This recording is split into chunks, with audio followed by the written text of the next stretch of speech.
구약성경 788쪽에 있는 욥기 29장 1절부터 25절의 말씀입니다.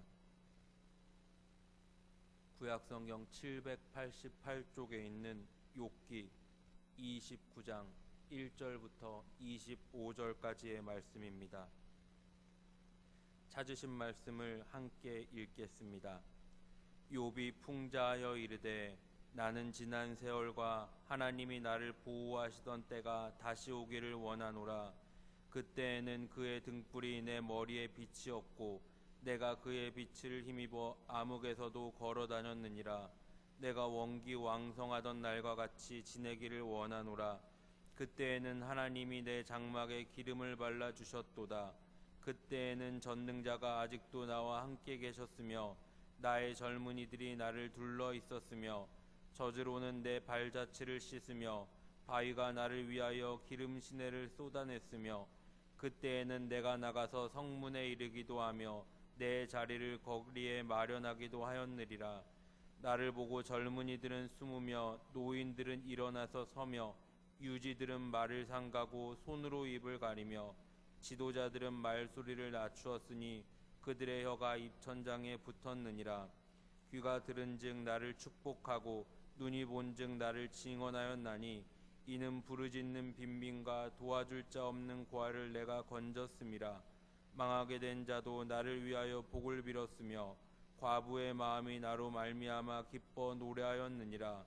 내가 의를 옷으로 삼아 입었으며 나의 정의는 겉옷과 모자 같았느니라. 나는 맹인의 눈도 되고 다리 저는 사람의 발도 되고 빈궁한 자의 아버지도 되며 내가 모르는 사람의 송사를 돌보아 주었으며 불의한 자의 턱뼈를 부수고 노획한 물건을 그 이새에서 빼내었느니라. 내가 스스로 말하기를 나는 내 보금자리에서 숨을 거두며 나의 날은 모래알같이 많았으리라 하였느니라. 내 뿌리는 물로 뻗어나가고 이슬이 내 가지에서 밤을 지내고 갈 것이며 내 영광은 내게 새로워지고 내 손에서 내 화살이 끊이지 않았노라. 무리는 내 말을 듣고 희망을 걸었으며 내가 가르칠 때 잠잠하였노라.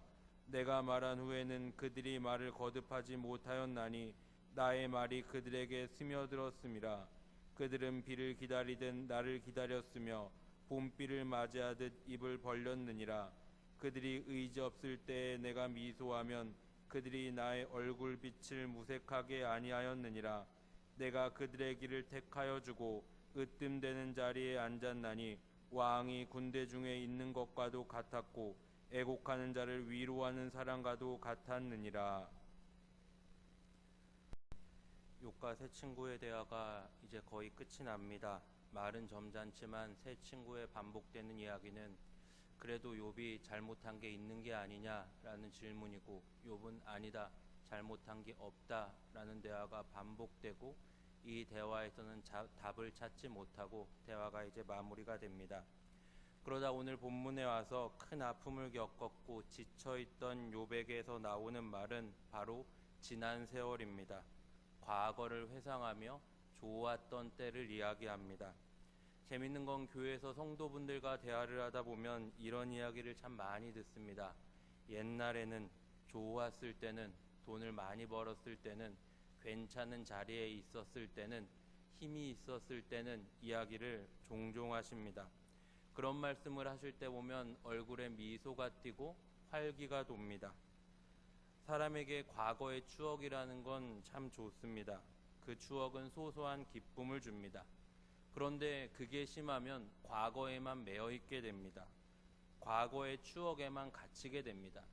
지금도 너무나 좋은 환경에서 살고 있고 지금도 다른 이들에게 없는 달란트와 재능을 갖고 계시고 더 훌륭한 인격을 갖고 계신데 과거의 틀에 완전히 갇혀서 이제 한 발짝도 더 나가지 못하는 겁니다. 그래서 어떤 이야기를 하고 어떤 대화를 해도 옛날에는 제가 잘 나갔을 때는, 제가 어떤 자리에 있었을 때는 이야기만 하시면서 지금의 위치에서 한 발짝 더 디디려고 하지 않는 모습들이 우리에게 많이 있습니다. 과거에만 매여 있는 겁니다. 과거에만 매여 있어서 아무것도 하지 않으려고 하는 성도들의 모습을 본다면 지금도 너무나 좋은 인격과 재능을 갖고 계신데, 지금도 충분히 좋은 환경에서 살고 계신데 그것을 바라보지 못하고 있는 모습이 안타깝습니다. 이런 과거의 매인 생각처럼 욥은 하나님을 복 주시는 하나님으로만 생각했습니다. 욥이 생각하는 틀이라는 건, 욥이 생각하는 고정관념이라는 건, 하나님은 선한 일을 하면 복을 주셔야 되고 하나님은 좋은 사람의 형통과 안녕을 보장해 주시는 분입니다. 그런데 욥이 굳게 믿고 있는 하나님이 깨진 겁니다. 그래서 욥은 지금 어쩔 줄을 몰라 하는 겁니다. 제가 조심스럽게 추측해 보자면 욥이 당한 여러 가지 고난, 힘들었을 겁니다. 재산을 잃고, 가족을 잃고, 건강을 잃고, 또 고통을 겪고, 사랑하는 친구들이 와서 욥을 정죄하고, 하지만 추측해 본다면 이 모든 일보다 욥이 갖고 있었던 신념, 욥이 갖고 있었던 하나님에 대한 가치관, 이게 깨지는 게 욥에게 있어서 가장 힘든 일이었을 겁니다. 하지만 하나님은 상당한 고통이 따르더라도 사랑하는 욥의 이 신념을, 하나님에 대한 편협한 생각을 무너뜨리고 싶으셨던 겁니다. 쉽게 말씀드려서 하나님 자신이 바알이나 아세라와는 다른 신이라는 걸 욥에게는, 사랑하는 욥에게는 고통과 어려움이 따르지만 알려주고 싶으셨던 겁니다. 시편 49편 말씀입니다. 존귀하나 깨닫지 못하는 사람은 멸망당하는 짐승 같도다. 하나님은 우리의 인생을 통해, 우리의 일상을 통해 하나님을 알게 하십니다. 젖과 꿀이 흐르는 가나안 땅 앞에까지 왔던 하나님의 백성들이 깨닫지 못했을 때 40년의 기간을 더 추가시켜서 하나님을 알게 하십니다. 하나님을 깨닫게 하십니다. 과거에는 우리가 60년 정도를 이 땅에서 살았는데 근래에는 70년에서 80년을 살게 하십니다. 그것도 우리가 생각해 볼 수 있는 건 일상에서 더 하나님을 깨닫고 느끼라고 하시는 건지도 모르겠습니다. 욥은 자신이 똑똑하고 괜찮은 사람이라고 생각했습니다. 복을 받을 만한 사람이라고 생각했고 형통을 누릴 만하다고 여겼습니다. 욥이 제사했던 하나님은 그런 하나님이셨고 그런 하나님이셔야만 했습니다. 사랑하는 성도 여러분, 여러분은 어떤 하나님을 섬기십니까? 여러분들은 어떤 하나님을 믿으십니까? 어떤 하나님을 나의 주로 고백하십니까? 하나님을 하나님으로 모셔드리기를 소망합니다. 고린도전서 말씀입니다. 하나님의 어리석음이 사람보다 지혜롭고 하나님의 약하심이 사람보다 강하니라. 어떤 상황 속에서도 하나님이 영광을 받으시고 하나님이 우리에게 주신 여러 일상 안에서 하나님이 높임 받으시기를 소망합니다. 그래서 하나님은 욥에게 여러 가지 환경과 상황을 통해 하나님을 알리십니다. 그것이 욥에게 주신 고난의 목적입니다. 욥기 후반부에 보면 우리가 가장 인상 깊게 보는 내용은 무엇입니까? 고난이 지나고 욥에게서 재물의 부귀가 찾아오고 많은 자녀들을 거느리는 것입니까? 아닙니다. 분량을 봐도 그렇지 않습니다. 고난의 목적, 욥에게서 하나님이 말씀하시려고 하는 가장 큰 뜻은 자신을 알리시는 겁니다. 그래서 욥기 후반부에 보면은 그 당시에 그 누구에게도 말씀하지 않으셨던, 다른 이들은 감히 상상도 하지 못하셨던 자신을 알리십니다. 창조의 손길부터 하나님이 하나하나 알리십니다. 욥아, 너가 우박 창고를 보았느냐? 악어의 이빨을 세워 보았느냐? 바람이 어디서 부는지 아느냐? 나는 그런 하나님이다. 나는 그런 하나님이다. 네가 나를 더 잘 알기를 원한다.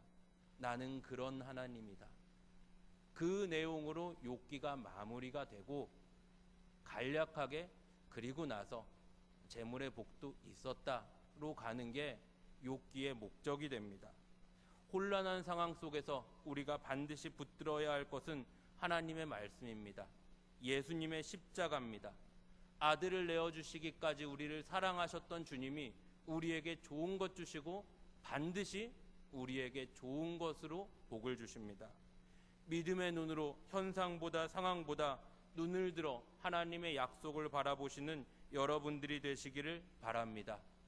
또한 하나님의 풍성하신가, 하나님의 깊고 오묘하신 섭리와 하나님의 위대하신 뜻을 여러 가지 상황과 환경을 통해 힘들고 어렵고 고난이라고 할지라도 그런 상황과 환경을 통해 인내함으로 크신 하나님을 만나고 누리시기를 바랍니다.